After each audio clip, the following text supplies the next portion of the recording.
disciplinary cases. So I'll entertain a motion to come out of closed session. So moved. Second. Motion and a second. All in favor? Aye. Okay. Well, good evening, and welcome to the business meeting of the Board of Education. Our mission is to educate students to be self-directed learners, collaborative workers, complex thinkers, quality producers, and community contributors. And roll call, Ms. Bell.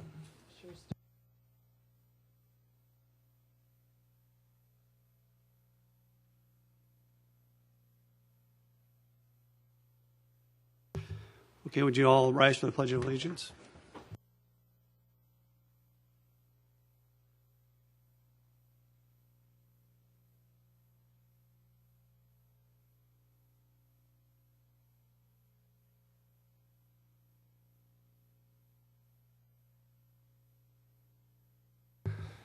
Okay, thank you.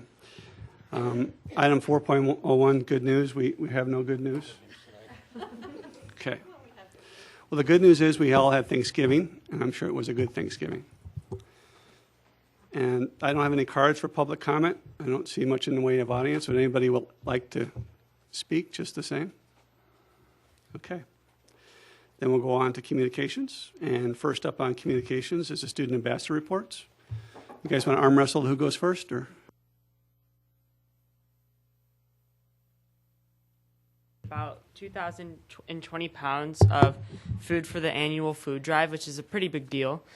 And this week we have our course awareness week, so all the students are familiarizing themselves with all the courses we have at our school, and they're preparing for next year.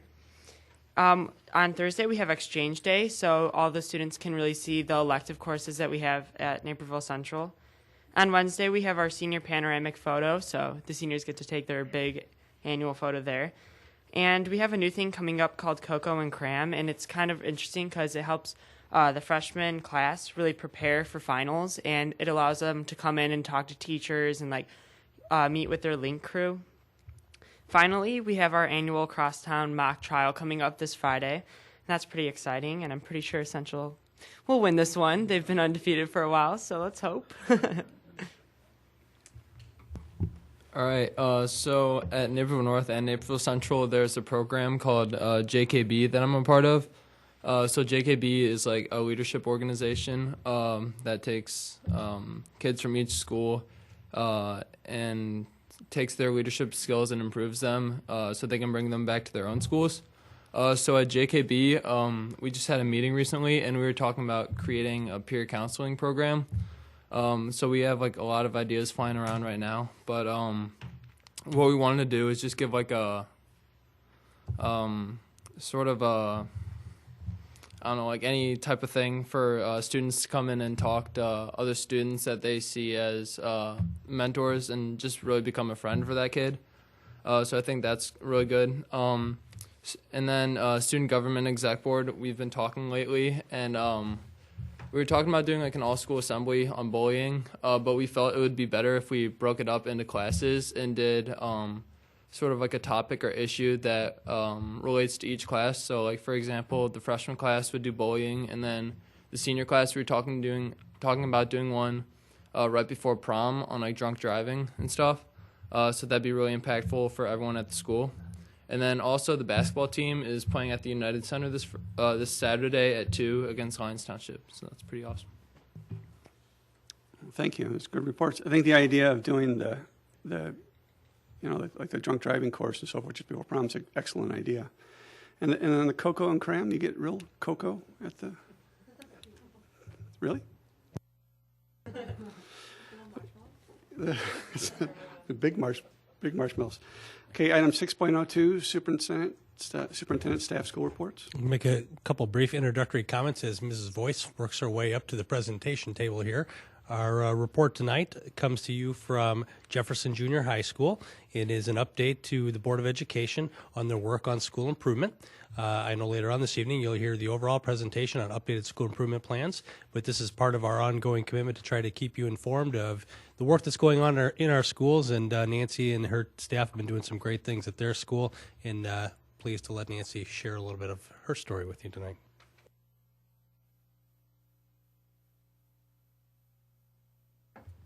I am going to interrupt you real early, though, and ask you to turn the microphone on and move it a little closer. Okay. For all those out in the World Wide Web. Is that who are better? watching. That's better. Thank All you. right. Again, I'm excited to share because there's a lot of great work going on. And what I have in front of you right now is our Rising Star team. I think what makes the team really work well this year is, one, the size, and two, the diversity of the members' roles.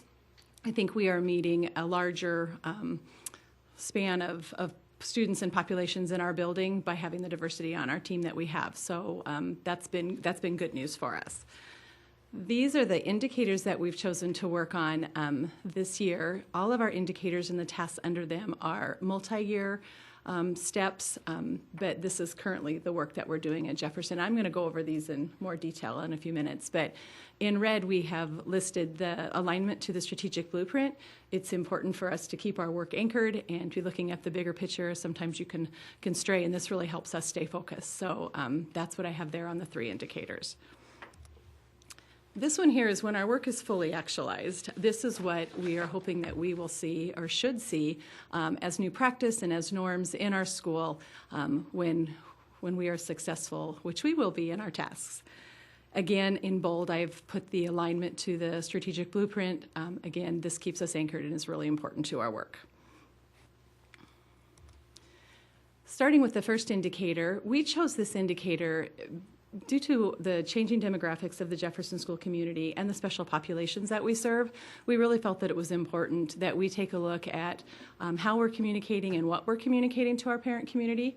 So we chose this standard as a place to start. Last spring we did a parent survey, and as a result of that survey is in your packet, and I'll reference that in a little bit further too, and I know you've had a chance to look at it also. But we did revise our curriculum night this fall as a result of those results. And then we also offered some parent information sessions. An example of that is we just completed a 10-week parent university for our families who speak Spanish as a first language. That was highly successful, and they didn't want it to end, and we're offering another 10-week program for that part of our population too, and we're very excited about that. We're also taking a look at the resources that are provided and allocated, how we allocate resources. And we're looking to figure out how we can remove any barriers that some of our families might have so that they can access the curriculum at home. And then finally, we have to create and communicate a common understanding of homework expectations, and that is a work in progress for us. We have not embarked on that one. That's further down our line in our multi-year plan. But we do as a staff recognize that we may not have common homework expectations from grade to grade or team to team, and that's something we certainly want to work on. So those are kind of some of our next steps. When we developed the survey, we really focused on 4 areas of the parents. We wanted to get a picture from our parents about the clarity of our expectations of our homework, how much time is our students spending on homework each night, and are they dependent workers or are they independent, and do their children have allocated space in their homes to do their homework. We wanted to look at the resources that are available to them and what they're using. We wanted to know how busy are our students outside of the school day. So we had that part in the survey too, is looking at their extracurricular involvement. And then we wanted to know how did our parents prefer communication patterns going to them. So that's what the survey. In the responses, you can see from here that the responses, it confirms some of our assumptions and beliefs, but not in all cases. So this was important information to get because it wasn't 100% what we thought we would get. We really thought that, maybe where we didn't have common homework expectations all across grades and teams, that might be a problem, but 83% of our parents reported that those expectations were clear, which is why we kind of moved that indicator off to the end in terms of it's not something we needed to jump on right away. So that was some of our results. We were excited that 30% of our Spanish first speaking families did participate in the survey, and that was something we're very concerned about. We wanted to make sure that we are hitting all of our populations, and we were excited to hear their voice because we feel it's a voice that has not been heard consistently in our school community. So the indicator, this is a second indicator. This one is the instructional teams, and here what we're looking at data. We are a data-rich environment, but we don't always have the opportunity or the skills to access and mine that data to really use the best interests of our students. So that's been a focus area for us this year. We had systems in place for the most part, but there were some systems that we had to change a little bit and tweak some things. For example, we had professional learning community meetings, but we didn't have trained facilitators who knew how to use data protocol tools and things like that. So we did a year-long PLC facilitator training, which has been very helpful, and now those individuals, those meetings are they're really focused on the right work. So our student as learner meetings has changed. Those formats is all data-driven. Everything we're doing now is more focused on data, and we still have the anecdotal data, but it's still important to look at the other data points also. We're looking at professional development in terms of formative assessment and then our data tools. Right now, every member of our school staff is assigned to one of 3 data tools. There's Performance Series, Pinnacle, and Mastery Manager are the 3 data tools that are available to our staff that we felt were great tools, but we weren't sure that all of our teachers knew how to use all the components of those tools.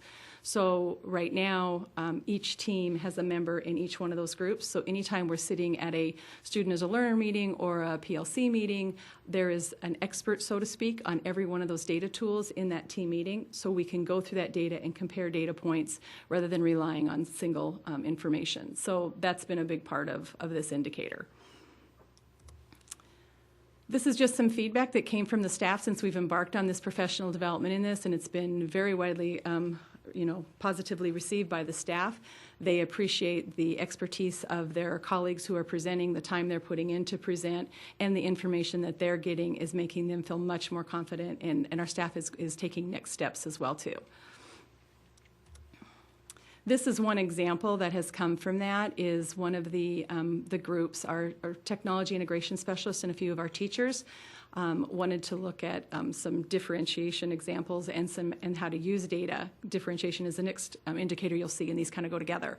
But for performance series, for example, when a teacher goes into the performance series and they can look at a whole class, they can look at a subgroup of kids, or they can look at an individual student. And this is an example of a report that might show what that group, student, class needs to fill a gap. It then provides some tools for them to use, some target study guides, and it even generates a custom test.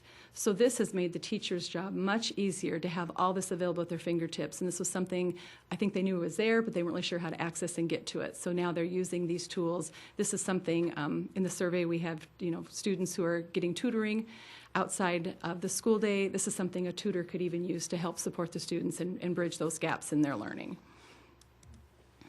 This indicator is about differentiation, and really what we started on this one is we started with the survey again. Again, I believe that's in your packets, and we started asking our staff to help us get a feel for what do they already know. We felt it's important that we need to differentiate if we're asking our staff to do it, so let's get a good look at what do they need, what do they know now. We wanted to identify some teacher leaders in our school that could help us with that professional development. We wanted to look at the resources instead of human resources, as well as data tools and other resources in our building. And then we wanted to look at the professional development. What are the needs now that we know where the staff are?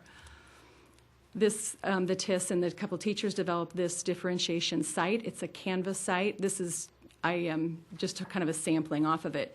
So when they go to the Canvas site, we recognize that technology can be a great tool to differentiate.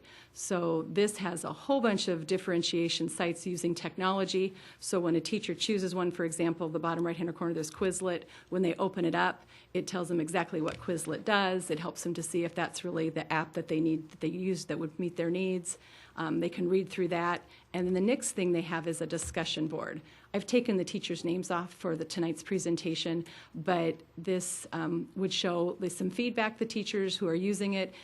Then the teachers who are looking at it now has a resource in the building that they can go to, they can talk to, they can observe students working on it to see if this is the right tool. They have additional resource in the building now. Besides the tool, they have human resources to help them implement a new strategy. This is one example of our differentiation. This is a sheltered instruction observation protocol training that we ran. What on this slide is our PE and exploratory teachers, and they are learning how to better meet the needs of the English language learners through what they call SIOP training. And this is also good for our dual language students because it's good for any student who's learning a second language. And it's specific strategies and skills aimed at second language acquisition. So what the teachers had the opportunity to do is they got to see the lessons modeled by an expert, and then they were able to debrief that lesson. This particular slide, what you're seeing is the teachers developing a lesson that they are going to teach to be observed, and then we went back and debriefed that afterwards. So we did lessons in health, PE, and family and consumer sciences. Those are very unique subjects, very different than math, social studies, science. So the trainings were pulled out and separated to meet the unique needs of the teachers who have very different classroom environments. And that's it. So I'm happy to answer any questions that you might have. Okay, thank you, Nancy. Any questions for Nancy? Welcome. Thanks for being here. Thank you so much for including your examples of your surveys. Those were really interesting to see. I liked particularly your differentiation survey, talking with your teachers. Can you tell us a little bit about what kind of results you got for that in terms of if you felt like most of your teachers were quite actively using differentiation, or where did your staff fall? They fell all over the range because I think we have some veteran staff and then we have new staff, so it was as diverse as a survey.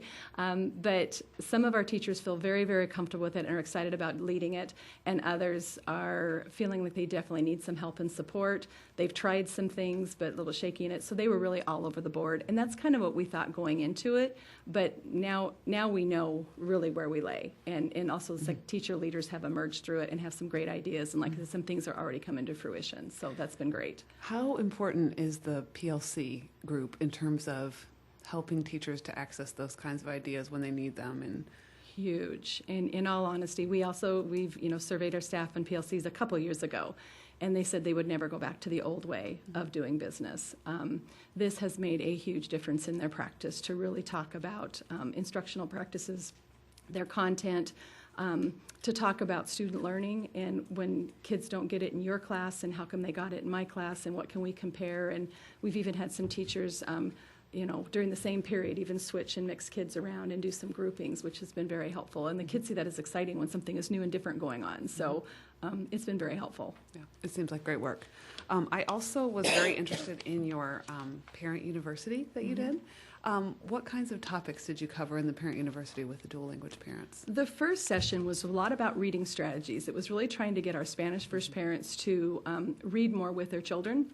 So we were helping them to determine books and how to use Lexile scores to help them select different books for their children, and how to teach reading strategies. So when a child struggles, how do you help them? What do you do? Do you rescue? Do you coach? So we gave them skills like that. We also really focused on their culture and the importance of them not losing their first culture. So the families made scrapbooks and they celebrated their history. The students came to Parent University too, and with the help of our Naperville North High School Spanish students, Spanish Club students, they helped with the younger kids while our teachers took. Are you okay? It's always awful. Yes, it was wonderful. So the students helped with that, and then at the end we had a huge celebration with the students and the parents, and it was very exciting because the students were so proud of their parents, and that was pretty special. So we had the huge graduation ceremony, and the parents wanted to keep going. So it was a great experience. The next section that we're offering will be geared more towards the older middle school student. We're going to be looking at high school and post-secondary opportunities for those families and help them understand that whole college process and high school courses and some things like that. And again, we'll be partnering with Naperville North counseling staff and some others to help us with some of that. So we kind of had the younger part of our middle school and the older part have very different needs. So we're doing another 10 weeks. Sounds fantastic. Thanks a lot for letting us know about it. I see as we have more principals come in and report to us that your role changes from a principal to a manager kind of role. And there's and I see the principals are handling social media and things that, they may have never been schooled in, and are just kind of picking up from, other people or best practice from within the district. And so you're stretching yourself in a lot of ways too. how do you see that affecting what's happening in the classroom with, like, because you're taking chances, doing new things. Does that filter down to your teachers? I think so. I think the teachers, when they see us taking risks, it makes it easier and safer for them to take risks. And I think us all being in this together has been very healthy and very helpful for us to all struggle together or all celebrate together. I really see it as a commonality and a common bond for administration and staff. That's never a bad thing, so I think it's good. I was fine till I got here, I promise. A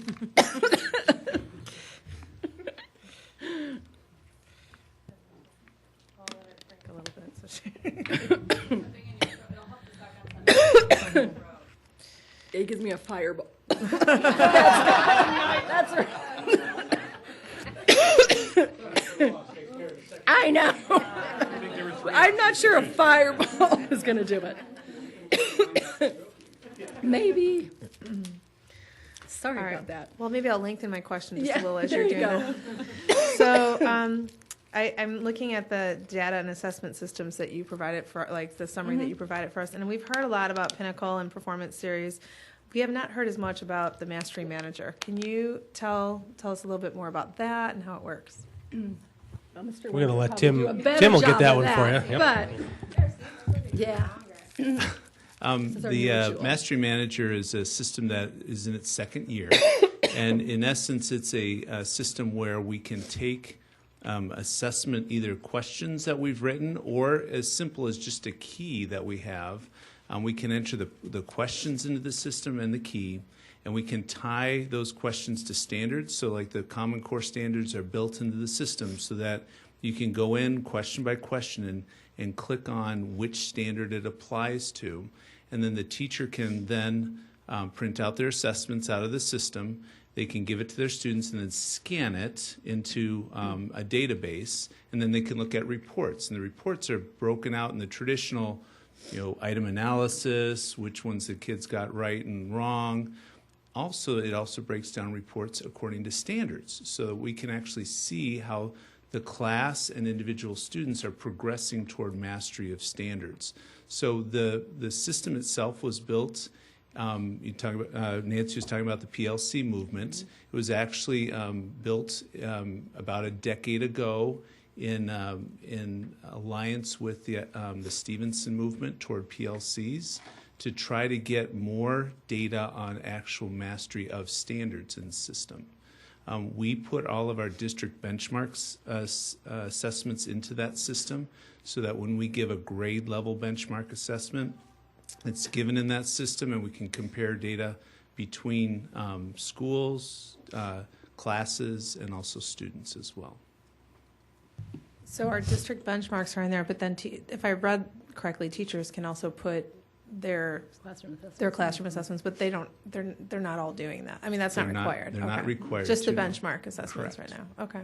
So it's a resource for them that they can use, but they're only having to use it when we're doing the district benchmarking. That's correct. Okay. So Great. Thank you. And that has been very helpful in the PLC discussions. That's when I was giving the example of where they share your students did better and how can we do this. They're very open about that, and they were not prior to this process. So it's really helped.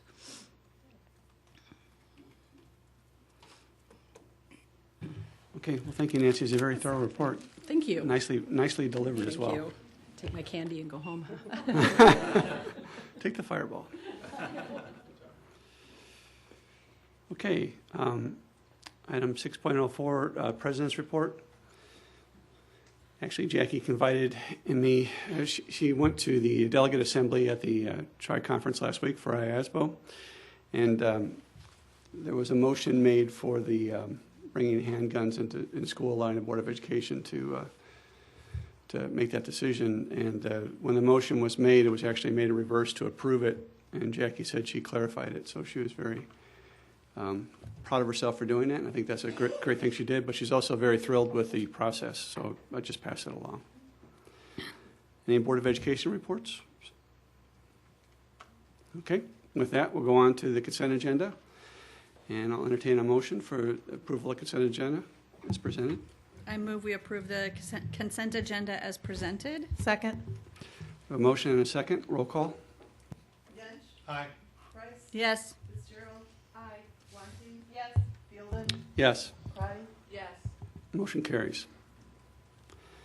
Okay, discussion with action.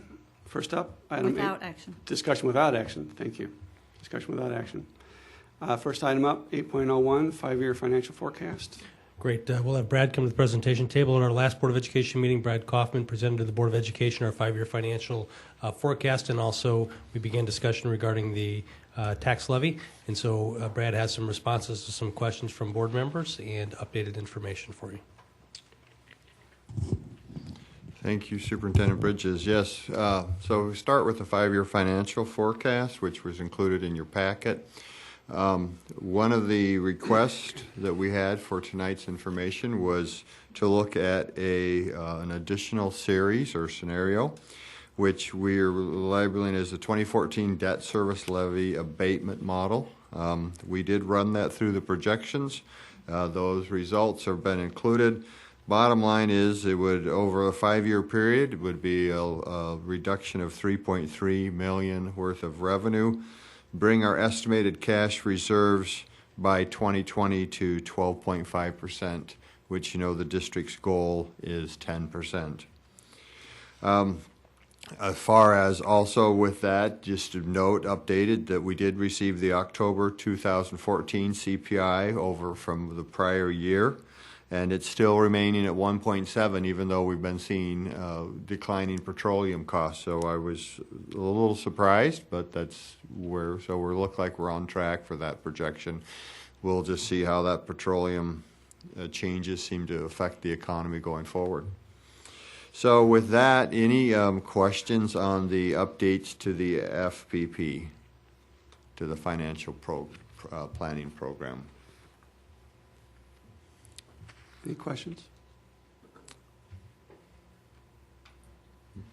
Okay, with that then, I'm sorry.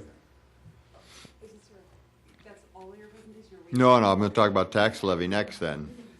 Okay, well then the next thing was related to the tax levy. We had a couple of questions and I was able to clarify one, and I apologize that I know I incorrectly answered it at the board table. And that was, can the board abate the operating level? And yes, you can. And I should have known this because, you know, we overestimate our growth and the county treasurer backs that off. So anyway, yes, after you've set an operating levy, you go through all the procedures, you set that in December, you can abate that or reduce it. You cannot go up, but you can go down at that March 31 deadline, same as abating for debt service. Okay.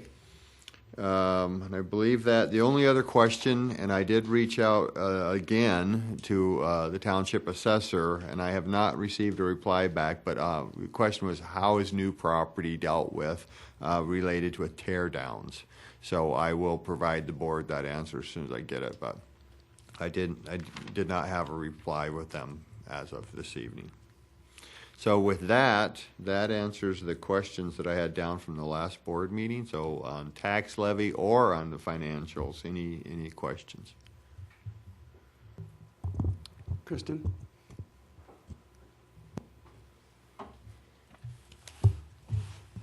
Thank you for the additional information. That's very helpful. And I guess, you know, it's interesting you asked about whether or not we had board reports, but I didn't think we had a board report, but actually I was thinking I probably do have additional information.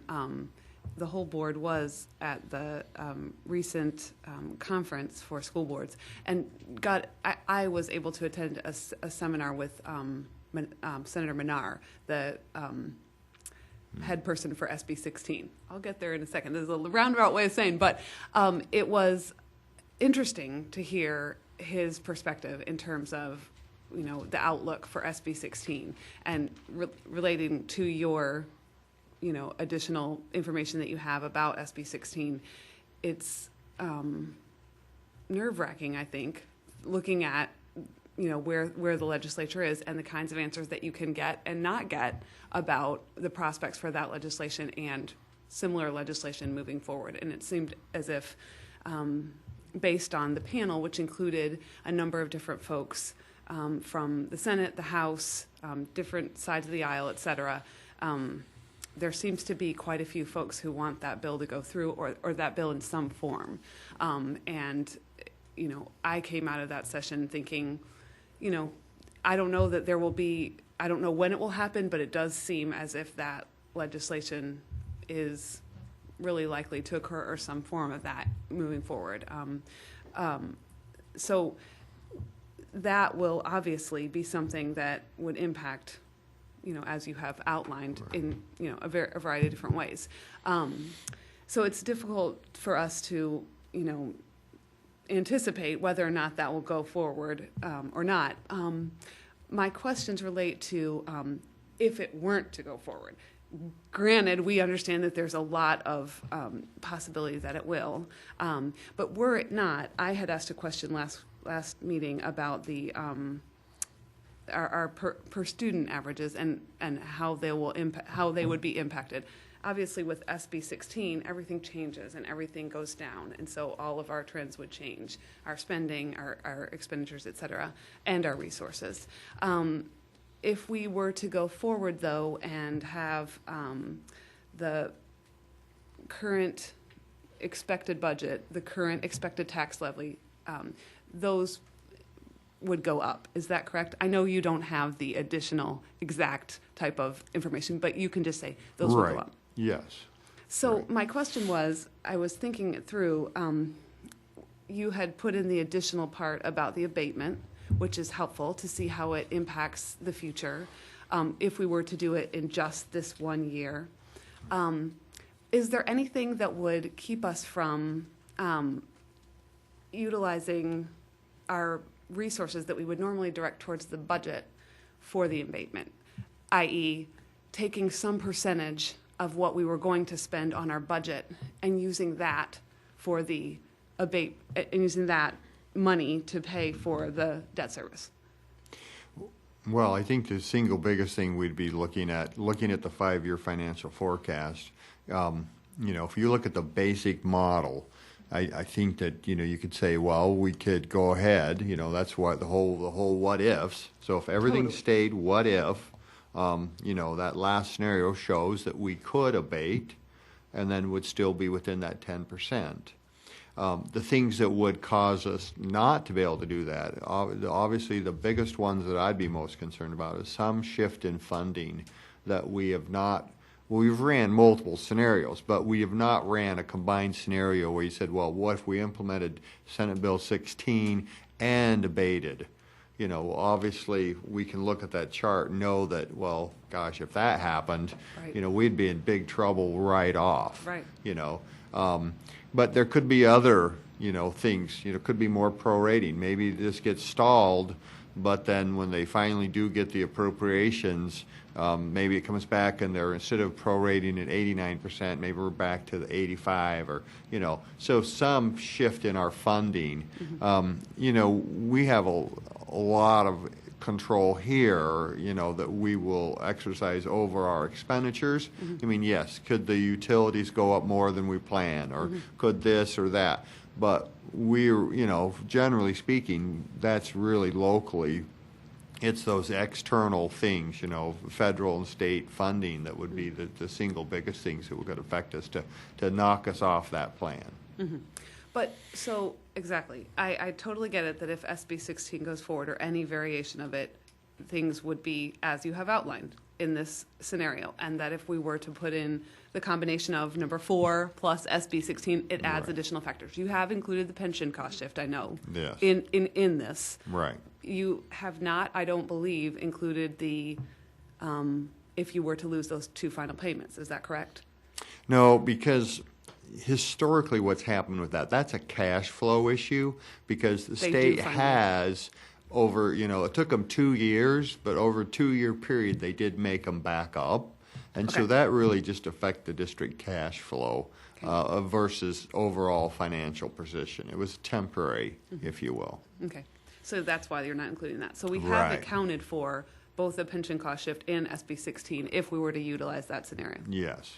Okay, so again, if we were to not have SB 16 go forward, my question was, would anything prevent us from utilizing our, besides a legislative action of some type? Would anything, is there anything that statutorily or anything like that would prevent us from, for example, taking 0.5% of what our budget was scheduled to grow and using those funds towards an abatement, and then conserving additional resources, for example, in our reserves, so that we had those in case we needed those? Right. Not that I'm aware of. I think that would be a board decision that we'd have to say, okay, what's the plan to be Right. able to lay that out? You know, Okay. we would have to look at the impacts on all the programs and different things like that. Right. And then decide what's the best for the district. Okay, so nothing would prevent that, okay.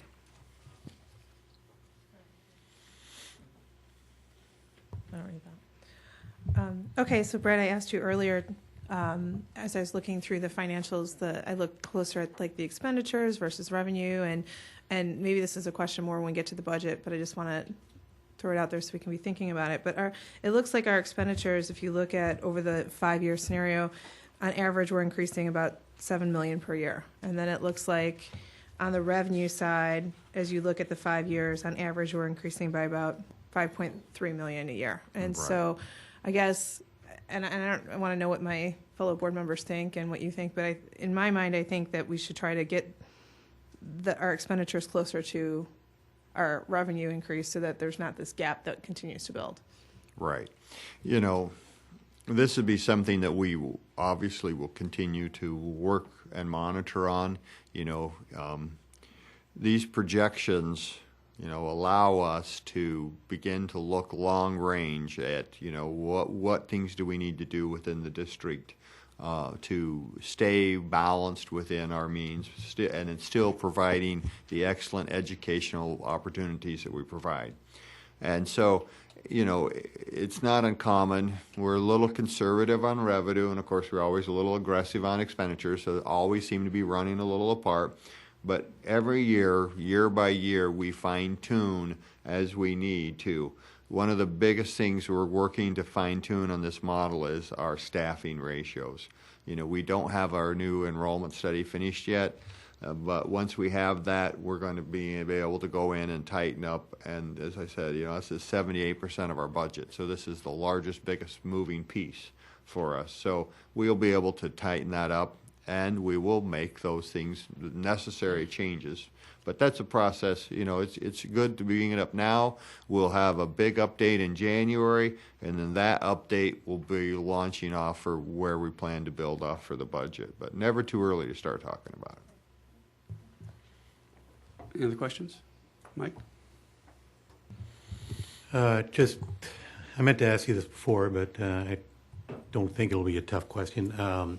We've talked about, we attempted to buy back our bonds, at least 10 million of them, and we had limited success. We got about 500,000. But we also know they're callable in 2018, and we could save 10 years of interest payments if we do that. And we've talked about this before. That is not reflected in here at all, is it? No, it's not. So, I mean, would that be something we want to consider, because a $9.5 million hit in 2018 would certainly fall in the range of this financial plan. And I don't think anyone on the board wants to pay interest if we don't have to. That's the surest, you know, money you can ever make by not paying interest. It's guaranteed. Right. So is that something as a district we want to include in our financial plans? Because it doesn't seem like we're going to be able to buy back anything with the current bond market. And we're only talking, it's only about 3 years away. So if, you know, for example, our bond levy is about $3 million a year, if we were to knock that off, that would be a very big hit on our budget in 2018. I'm just trying to figure out how we work that in there. Right, absolutely. And I think that's one of the things that we should go ahead. You know, with the bond market the way it is, it's become obvious that our bonds are too highly sought after. So to repurchase them is just not going to be possible. But they're absolutely callable. So I think that's one of the things that we should discuss into our long-term plan is, should we continue set aside a certain amount of funds each year so that we have these to, repurchase them. And, that was, I've said before, that'd be a, permanent abatement on that, and it would save a huge chunk. These are interest-only bonds until 2025. Yep. So. I just don't want to get to 2018 and go, oh, we need $10 million, and we didn't save anything for it. So if we're serious about that, we probably need to put aside the money for it. Absolutely. And just to piggyback on what Mike said about calling those bonds, then at that point there would be a debt service that would be eliminated once we pay off those bonds. So that, in effect, would be a rebate. Right, exactly. Permanent rebate. A permanent rebate. A rebate that wasn't anticipated at the time that the referendum was passed and the bonds were floated. Susan, any questions? Okay. So can we get a scenario that has the buyback of all the bonds that Absolutely. we can call back? Certainly. All right. So just to go back a little bit to the tri-conference that we were at last week, the second general session talked about the debt that is burdening a lot of the districts throughout the state, and that they expect to be somewhere between 71 and 76% of the school districts will be in deficit spending within the next fiscal year. So this district doesn't have that problem. We've had good financial stewardship, certainly throughout the tenure that we've been on the board here. For long term, that's both planning on the expenditure side and planning for growth and so forth, and while we've produced a good product for education. And I think we do a good job every year of looking at expenditures and looking for a way to sharpen the pencil each year, and that's going to be what the board would expect to continue. But we also don't want to be short-sighted on not having enough reserve and so forth going forward, because we will be one of the more financial solvent districts in the state. The financial solvency appears to be shrinking for districts across the state. We need to keep that in mind. We don't want to be in that boat. Should the state cut some deal on Senate Bill 16 and even take a fraction of our state funding and so forth away from us, we want to be in a position to compensate for that and continue to deliver the high-quality curriculum that this community expects. So, no other questions? Thanks, Brad. All right, thank you. Just if I could wrap that up, so come back with additional projection as requested, and then we'll be looking for action at the next meeting. Okay, next item on the agenda is item 8.02, school improvement plans. Okay, and Tim Morenga and Kane Osborne are going to come forward is a team presentation. Kane provided the executive summary to the board, and Tim will do a presentation for you briefly. Just in summary, we've been starting to take a look at school improvement planning as more of a cyclical and ongoing process rather than a year-to-year event, more of a process than a one-time event. And I think the plans that you see before you tonight reflect that as well. So Tim will give an overview of the process and what led to the development of these plans. Kane leads the district leadership team meetings monthly, where we set aside time to allow our principals to work together to collaboratively on their school improvement plans. So excited for the presentation, and we'll turn it over to the gentleman. I think Tim's first. Thanks. This evening, Kane and I will be sharing with you the school improvement process for our 22 schools in District 203. The outcomes for this presentation are to review the continuous improvement cycle for school improvement and to provide insight on how to read the plans posted in board docs. Our improvement process for schools in the district is centered on our systems of practice, which you see on the screen. This layer of leadership, as outlined by Superintendent Dan Bridges, is the heart of school improvement. We believe that lifelong learning is to be our passion, and that this graphic illustrates how we can improve. Integrating these systems is critical to improving the learning and growth of our students. These laws of school improvement guide our work. These laws were developed through the work of Dr. Joe Murphy and our district leadership. The work in Rising Star also aligns with these laws. As our teams consider indicators to use in their Rising Star process, these laws guide the prioritization and implementation. As our schools use the Rising Star process, our work will become more and more cyclical. In the spring, staffs look at a multitude of data sources, assess new indicators for the school or reassess previous indicators, and then create a plan. In the fall, the school will start the year with their Rising Star plan in place and begin the implementation process. Our schools regularly monitor data to inform the school improvement process. Test scores, such as state assessments and benchmark assessments, help us to understand the needs of our students and thereby inform the work of the Rising Star process. Each year, we provide training sessions on the use of our data systems, such as Pinnacle Insight. There are 104 indicators in the Rising Star system. These indicators are based on research and describe successful schools. The school improvement teams assessed the status of indicators in their plan this past spring or summer, and then selected new indicators to research and complete the indicator assessment process. In the months of May through November, the school improvement teams created their Rising Star plan. The Rising Star team is tasked with selecting the indicators that will have the most impact on their school. A typical plan includes about 3 indicators. To create the plan, the team formulates tasks, teams, and timelines to implement the indicator. The Rising Star team monitors the plan by having the teams meet to discuss data, work on the tasks, and adjust the work. During the ongoing process, we have our schools regularly present their work to you during board meetings, as Jefferson did this evening.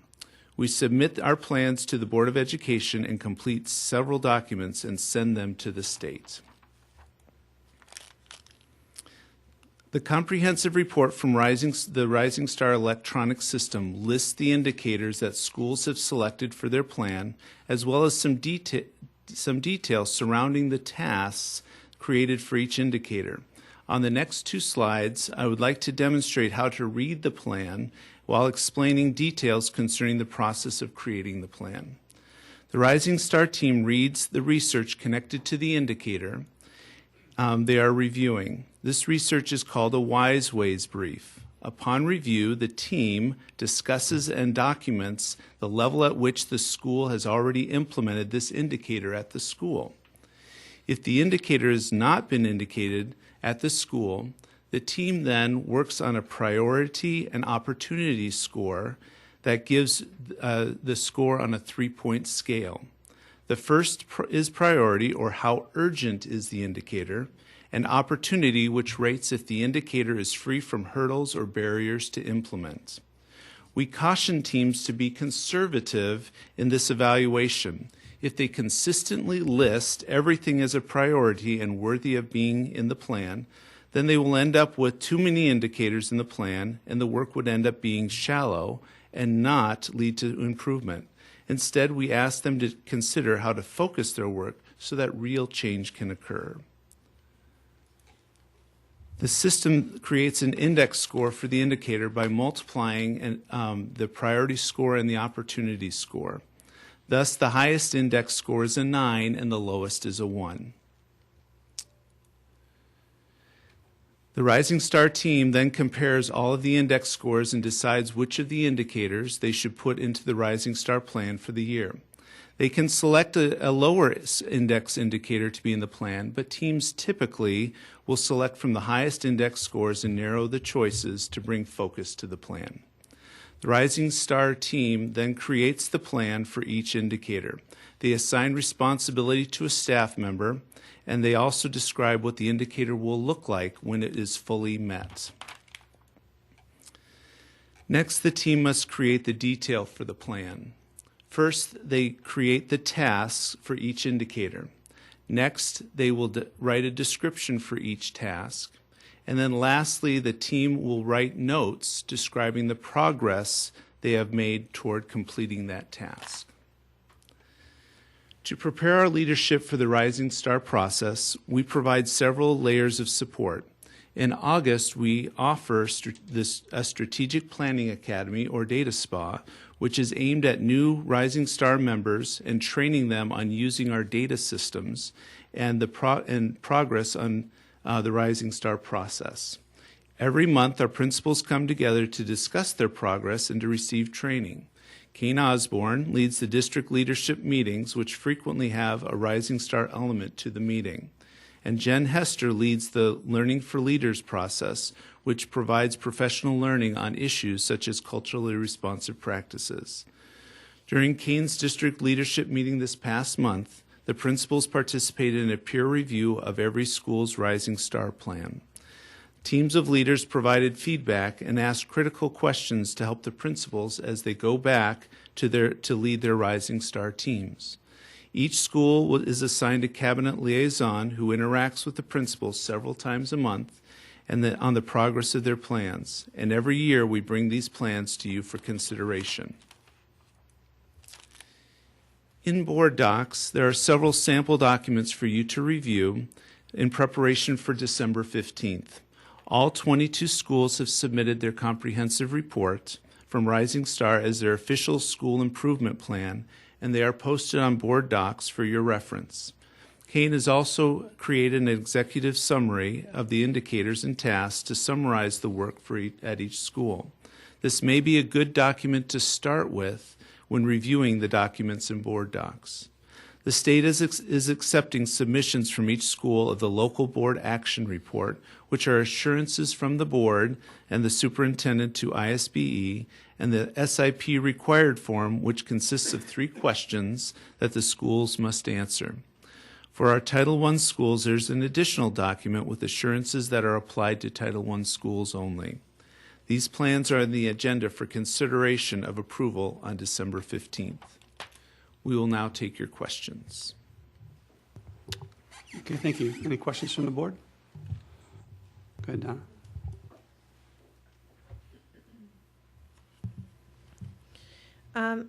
Thank you for all the detail and organization. And I think that there was in our board reports a summary that was great that had like all the schools in it. I don't want you to create something new. I'm just wondering, as I was going through it, I was looking through all the different schools, and I'd see something at one school, and I know that they're all doing different things, but it's just, and I know that they're collaborating when they meet here with Kane. And is there a one page that has? I know that we don't have all 104 indicators, represented, but is there one page that has like our schools and our indicators and which ones they're all working on? So like if I wanted to see who is working on like a safe school environment, I could see, oh, it's these 5 schools. And do we have that already made or no? Yeah, it's pretty much done. We do have a little table like that. I'm not sure if we have all the schools on it yet, but we're real close. So we can put that together and include it. I don't want you to create something new for me. It's just how my brain works, and as I was looking at it, no, it's to something organize we're it. already Okay. developing. Okay. Actually, the principals at the last peer review asked for something, a way to do peer review in the future that required exactly what you're asking Okay. for. So I'd love to see it when Sure. it's done. absolutely, we'll include it in the next session. I did want to point out one thing, sorry, because it was raised. There is an error on the summary for Riverwoods. I did miss one indicator, and I'll include that in a revised one. It's ID 08, and they also have indicator IID 08. So forgive me, I did miss that, and I will get it in there for the next one. So, yes, I think you had a question, Kristen. Thank you. I also appreciate all the detail. A couple things. Number one, it's interesting comparing these with the presentations we get. So they just fill it out so much more. Because I contrasted what we had in the summary with what's on the actual individual ones. There's more depth there, but absolutely. so much more when they come to our. So not to pick on Jefferson, but it makes the one pager into so much. You can understand it so much better. And so I appreciate that. Likewise, I have read a few, I think one I can think of, in terms of the Wise Way briefs. Can you send us some of the most common Wise Way briefs? Because, for example, last year I remember I tabulated last year, your little question right there, I actually went through and tabulated. We had 10 schools working on safe and conducive to learning last year. And then when I read that Wise Way brief, it really, it helps you understand why they are. So could you send us the Wise Way briefs for maybe the differentiation and data-driven decisions, some of the more common ones where you have the more, the depths of the schools working on that? We'll look maybe at half a dozen or so. We'll try to identify Sure. and make That available. are, yeah, Sure. because it helps so much to understand what they're trying to get at and the research behind it to read that. My question is with regard to differentiation and PLCs. So we talked a little bit as we were talking about the Jefferson report, how important those types of PLC type groups are in terms of generating the kinds of individual improvement that we want to see from the students. Some of our, all of our, most of our schools appear to be on a progression, and I know that various, I think Mill Street was one of the first to start this, like BB maybe at the same time, and so you can see that when you pull up their indicators, they've got lots of long lists, and you can see that year to year, because I pulled last year's and this year's and compared them, and so you can see how they're really making progress. And some of the schools that started with maybe 2, you can see exactly that next growth step. But we do still have some schools that are not quite as far along in that PLC differentiation process as far as other schools. Can you speak to that a little bit in terms of where you are with that and how you're encouraging and incentivizing those schools to step along quickly just so that those students can have those same benefits at their I'm going to schools? let Dr. Hester respond to that question because she's been responsible in her department for the oversight of the PLC training. Yep. I might have Nancy's problem, I don't know. Oh, good. Well, I think, first of all, it is a really natural process for schools that are starting PLCs. First of all, they do all the forming, and then the very next thing they do is the data cycle. And then we want them to move very quickly from that cycle of really digging through the data and interpreting it to saying, so what? You know, why is that important and what are we going to do about it? So the natural process for what are we going to do about it is that a typical response in the academic realm is differentiation. But then you'll also start to see a lot of responses too in the social and emotional learning realm that actually tie into the PLCs as well. So if you think about the training that we've done with elementary schools, we started with Title I schools first, then we went to the rest of our schools. So if you look through schools, you might see a pattern that really shows that where Title I schools are versus non-Title I. With our junior highs, like our Title I schools, our principals have been on an ongoing process of professional learning and receiving different professional learning. So you might see one of the typical patterns might be as a new principal has come in to the district or not. But basically, they go for the training on professional learning on the PLCs. They may have brought it in with them. So I think that you'll see a pattern there, too, that's really representative of where that team is and how long the actual PLC facilitator or leadership team has really been engaged in the professional learning community process. So we're basically providing them all the resources to do the training, and it's just they're trying to catch up, and they're just continuing on their process. I would say continuing on the process. Okay. Can I just add to that? Because we also have liaisons. Each one of us on cabinet speaks weekly with a principal. And one of the principals, they're just going through the training this year formally, right? And it doesn't mean they weren't working on differentiation before, for instance. And so as they build that out, it'll become a more explicit part of their plan. But the other thing to note is our schools are doing things that aren't in the plan but are improving the schools. And it's just them as a team deciding what are they going to focus on in the plan. The other things don't go away, but they have to go through those indicator assessments and focus, because originally 4 years ago, the state would say, well, you have to assess all the indicators. And that was a point where I know the district before I got here said, well, we're not going to have folks do that. That's not productive. But when the consulting came back from the state and said, no, here's what you need to focus, that became a manageable process that was productive for leadership, or for improvement teams to do. So. That's totally clear. I mean, it would be impossible for this one page to cover all the things they're doing. And even when you look at just the little individual parts, you see different kinds of evidence of different types of other activities that are referenced. So you know those activities are going on. But it's just a question about in terms of the general state moving Nancy's forward. presentation is a perfect example. You know, the work with the parent university is Yeah. doing exactly the kind of work we would expect, but it doesn't always come out in the documents that you see. Mike, Susan? Okay, thank you. The report was very good. I haven't read them all yet, but I hope to. Thank you. Okay, we have no discussion with action tonight. Item 10, new business. Any new business from the board? Any old business? Okay, for the scheduled events, I'll mention a couple. There is the mock trial that comes up on Friday. And there's also the NEF Appreciation Breakfast on December 4th for those who can attend. Any other items for general discussion? Okay, I'll entertain a motion to adjourn. Second. All in favor? Aye. We're adjourned.